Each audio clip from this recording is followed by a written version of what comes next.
Morning student. आज physics के अंतर्गत बीएससी थर्ड ईयर का फर्स्ट पेपर जिसका कि नाम रिलेटिविटी एंड स्टैटिस्टिकल फिजिक्स है, इसके अंतर्गत रिलेटिविटी की बात कर रहे हैं। तो रिलेटिविटी में ही कुछ न्यूमेरिकल प्रॉब्लम है जो कि एडिशन ऑफ वेलोसिटी से संबंधित है। किससे संबंधित है? एडिशन ऑफ वेलोसिटी से संबंधित है। इसके अलावा जो एडिशन ऑफ वेलोसिटी है ये इनर्शियल फ्रेम के अंतर्गत वेग निकाला गया था। पिछले लेक्चर में हमने एडिशन ऑफ वेलोसिटी के बारे में बताया भी था, कैसे याद करते हैं। इसी में हमारा जो है न्यूमेरिकल है, प्रयोगशाला निर्देश फ्रेम में दो कण विपरीत दिशाओं में गतिमान है। देखिए निर्देश फ्रेम में क्या है, दो कण क्या है, विपरीत दिशाओं में गतिमान है। यानी एक की डायरेक्शन पॉजिटिव होगी, एक की डायरेक्शन कैसी होगी, निगेटिव होगी, तथा प्रत्येक 0.9 c वेग से चल रहे हैं। दोनों की जो वेग है वो कितना है, 0.9 c। एक कण का दूसरे के सापेक्ष वेग ज्ञात कीजिए। क्या करना है, एक कण का दूसरे कण के सापेक्ष वेग की गणना करनी है, ज्ञात करना है। देखिए सॉल्यूशन क्या है, प्रयोगशाला फ्रेम माना यस डैश में कण क्रमशः +0.9 c तथा -0.9 c वेग से चल रहा है। देखिए यहाँ पर यस डैश फ्रेम पर क्या है, 0.9 c जो वेग था एक दूसरे की ओर चल रहा था, तो एक पॉजिटिव होगा, दूसरा हमारा कैसा हो जाएगा, निगेटिव हो जाएगा। यानी यहाँ पर हुआ +0.9 c, दूसरा हमारा हो गया माइनस का पॉइंट। माना फ्रेम यस जिसमें -0.9 से वेग वाला कण स्थिर है। देखिए दोनों वेग हमारे जो थे वो यस डैश फ्रेम में चल रहे हैं, तो हमने यहाँ पर ये भी मान लिया जो माइनस वाला जो वेग है वो किस पे है, कण जो फ्रेम हमारा एस पर स्थित है और इस कण को स्थिर मान लिया गया। क्या है, स्थिर मान लिया गया। अतः यस डैश का यस के सापेक्ष वेग, इस अवस्था में यस डैश फ्रेम का यस के सापेक्ष वेग b बराबर क्या होगा, 0.9 c होगा। देखिए हमने यहाँ पर क्या किया है, यस फ्रेम पर नेगेटिव मान लिया, यस डैश फ्रेम पर क्या हो जाएगा, वेग हमारा कैसा होगा, पॉजिटिव होगा। अतः उस कण का जिसका फ्रेम यस डैश में वेग u डैश बराबर +0.9 c है, यस फ्रेम में वेग होगा। देखिए यहाँ पर जो वेग था आमने सामने चल रहे थे और हमने यहाँ पर ये माना है कि यस डैश फ्रेम पर कैसा है, धनात्मक वेग है जिसका कि मान 0.9 c है। अगर धनात्मक है उस अवस्था में फ्रेम एस पर वेग क्या होगा, उसके लिए फॉर्मूला है वेग का, रिलेटिविस्टिक एडिशन ऑफ वेलोसिटी के अंतर्गत u बराबर u dash plus B upon 1 plus u dash B upon C. ये क्या है, इसका फॉर्मूला है जो फ्रेम S से लिया गया है। यानी S पर वेग क्या होगा, u dash plus B upon 1 plus u dash B upon C square. देखिए यहाँ पर u बराबर u डैश का मान हमने किस पे लिया है, यस डैश फ्रेम पर लिया। यस डैश फ्रेम पर लिया, ये पॉजिटिव है यानी कि 0.9 c प्लस b, b का मान क्या है, क्योंकि देखिए b हमारा क्या है, फ्रेम S के सापेक्ष यस डैश फ्रेम क्या है, वो कांस्टेंट वेग से चल रहा है। कांस्टेंट वेग से चल रहा है तो वेग हमारा क्या हो गया, 0.9 c हो गया। और ये वेग कैसा होगा, धनात्मक होगा, यानी ये क्या हो गया, 0.9 c plus total upon plus 1 plus u dash बी, u डैश का मान ऊपर लिया है, b का मान लिया है, यानी 0.9 c इंटू 0.9 c और अपॉन सी स्क्वायर। यानी क्या किया हमने यहाँ पर u डैश और b का मान रख दिया। अब देखिए जो हमारा पद है, जो डिनोमिनेटर में पद दिया हुआ है, यहाँ पर c, यहाँ पर यानी सी स्क्वायर हो गया, ये भी सी स्क्वायर हो गया। फाइनली हमारा क्या हो गया, सी स्क्वायर से सी स्क्वायर कट गया, यानी कि u बराबर 0.9 प्लस 0.9 यानी 1.8 c अपॉन 1 प्लस 0.9 इंटू 0.9 यानी कि 0.81 और सी स्क्वायर से सी स्क्वायर कैसा हो गया, कैंसिल हो गया। यानी u बराबर 1.8 c अपॉन 1 प्लस 0.81 यानी 1.81 हो गया। यानी u बराबर 0.994 c। जब इससे भाग देंगे तो इसका जो मान आएगा वो आएगा 0.994 c। यानी क्या हो जाएगा, जब फ्रेम S से देखेंगे उस अवस्था में जो वेग है वो क्या हो जाएगा, कण का वेग हो जाएगा 0.99 c। ठीक है, तो ये क्या हुआ, एक कण का दूसरे के सापेक्ष वेग हो गया, जो कि एस डैश प्लेन पर लिया गया है।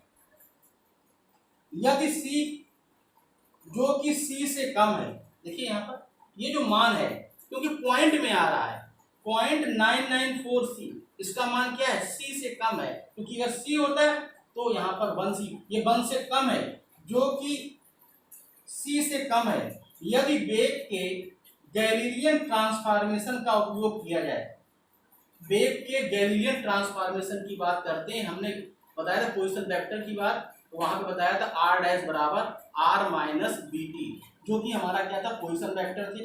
अगर उनका अवकलन कर दें, क्या कर दें, उनका अवकलन कर देंगे, तो उस अवस्था में क्या हो जाएगा, b डैश बराबर जो हमारा वेग है u बराबर u डैश प्लस बी हो जाएगा, और u डैश प्लस बी हो जाएगा। देखिए यहाँ पर u डैश का मान क्या हो जाएगा 0.9c और b का मान 0.9 यानी 1.8। देखिए गैलीलियन ट्रांसफॉर्मेशन में प्रकाश जो वेग है वो प्रकाश के वेग से अधिक नहीं हो सकता। यहाँ पर प्रकाश का वेग अगर गैलीलियन ट्रांसफॉर्मेशन निकालेंगे तो ये 1.8c आ रहा, और जब 1.8c आएगा जो कि c से अधिक है, अतः संभव नहीं है किसी भी अवस्था में गैलीलियन ट्रांसफॉर्मेशन के अंतर्गत जो वेग है कण का वेग वो प्रकाश के वेग से अधिक नहीं हो सकता। ये हमने गैलीलियन ट्रांसफॉर्मेशन में बताया था, तो ये भी संभव नहीं है। इस प्रकार से एक कण का दूसरे के सापेक्ष वेग u बराबर 0.994 c होगा, जो कि c से कुछ कम है, क्योंकि 0.994 c और 1c बहुत ज्यादा अंतर नहीं है, तो हमारा क्या हुआ, ये हमारा इसका फाइनल रिजल्ट होगा। ठीक है, इसी सीरीज में हमारा दूसरा न्यूमेरिकल है, एक अंतरिक्ष यान पृथ्वी से दूर 0.5c वेग से चल रहा है। एक क्या अंतरिक्ष यान पृथ्वी से दूर 0.5c वेग से चल रहा है तथा एक रॉकेट छोड़ता है जिसका अंतरिक्ष यान के सापेक्ष वेग 0.8c है। क्या है, जिसका अंतरिक्ष यान के सापेक्ष वेग 0.8c है। क्या ज्ञात करना है, पृथ्वी से दूर, दूसरे में पृथ्वी की ओर, दोनों स्थितियों में रॉकेट का पृथ्वी से प्रेक्षित वेग ज्ञात कीजिए। देखिए यहाँ पर क्या है, यहाँ पर जो है जो वेग दिया हुआ है पृथ्वी से दूर और पृथ्वी की ओर, दोनों अवस्थाओं में क्या करना है, ज्ञात करना है।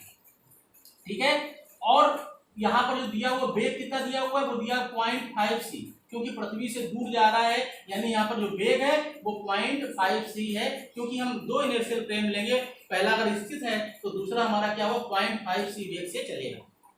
तो पहली अवस्था की बात करते हैं, पृथ्वी को एस फ्रेम, पृथ्वी को क्या ये एस फ्रेम माना गया है, अंतरिक्ष यान को एस डैश फ्रेम तथा रॉकेट का एस फ्रेम पर वेग ज्ञात करना है। देखिए पृथ्वी को एस फ्रेम माना गया है। देखिए यहाँ पर बात आती है, हमने पहले भी बताया था पृथ्वी जो है वो नॉन इनर्शियल फ्रेम है, ये 24 घंटे में अपने अक्ष के चारों ओर एक बार घूमती है। लेकिन क्योंकि हमें कंडीशन सॉल्व करनी है तो हमने माना है, क्या माना, कि पृथ्वी जो है एस फ्रेम पर, अंतरिक्ष यान को एस डैश फ्रेम, तो अंतरिक्ष यान भी साथ में दिया हुआ है, तथा रॉकेट को एस फ्रेम पर वेग ज्ञात करना। ठीक है, तो यहाँ पे कंसीडर कर लिया गया है कि इस तरीके का है, क्योंकि हमें यहाँ पर रिलेटिविस्टिक एडिशन ऑफ वेलोसिटी की बात करनी है। तब u डैश बराबर, देखिए u डैश बराबर जो है, क्योंकि अंतरिक्ष यान के सापेक्ष वेग है, यानी u डैश बराबर 0.8c, ये एस डैश फ्रेम पर लिया गया है, जो कि हमारा v वेग से गतिमान है। v क्या है, कांस्टेंट वेग है, कांस्टेंट वेग क्या हो गया 0.5c, ये क्या है, इस वेग से चल रहा है अंतरिक्ष यान चल रहा है, यानी v हो गया। अब यहाँ पर क्या हुआ, कंडीशन लगा दी, एडिशन ऑफ वेलोसिटी का उपयोग कर दिया, u बराबर u dash plus b upon 1 plus u dash b upon c square.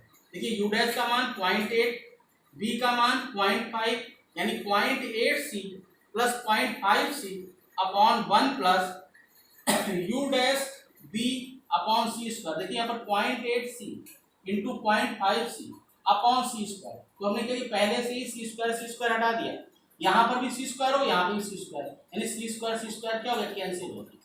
यानी u बराबर क्या हो गया, ये 0.8 और 0.5 यानी ये हो गया 1.3c अपॉन 1.4 यानी ये हो गया 0.93c। इसको जब सॉल्व किया, इसको हमने डिवाइड किया है तो यहाँ पर क्या हो गया 0.9c। ये उस अवस्था में वेग आया है जब ये पृथ्वी से दूर जा रहा है, ठीक है।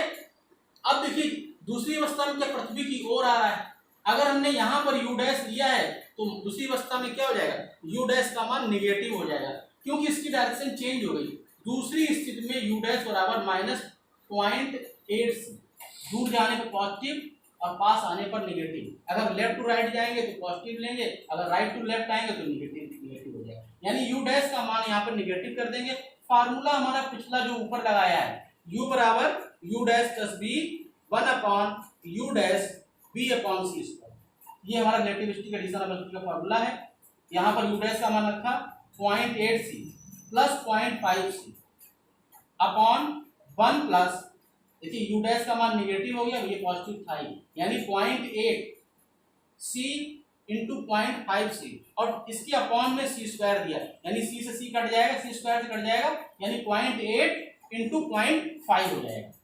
अब देखिए यहाँ पर u बराबर 0.8 से 0.5 को जोड़ेंगे तो माइनस बचेगा 0.3 और 1 से क्या हो जाएगा, यहाँ पर क्या करेंगे, यहाँ पर बचा 0.4 यानी माइनस का 0.3 अपॉन 1 से घटाएंगे तो 0.6 बचेगा। यानी यहाँ पर क्या हुआ, यहाँ पे जब हम इसको पॉइंट से पॉइंट हटाएंगे यानी बचा माइनस का 1/2, यानी ये हो गया u बराबर -0.5। यानी क्या हो गया, जब पृथ्वी से दूर पृथ्वी की ओर जाएंगे उस समय जो है वेग जो हो जाएगा, किसका वेग होगा, रॉकेट का पृथ्वी से प्रेक्षित वेग।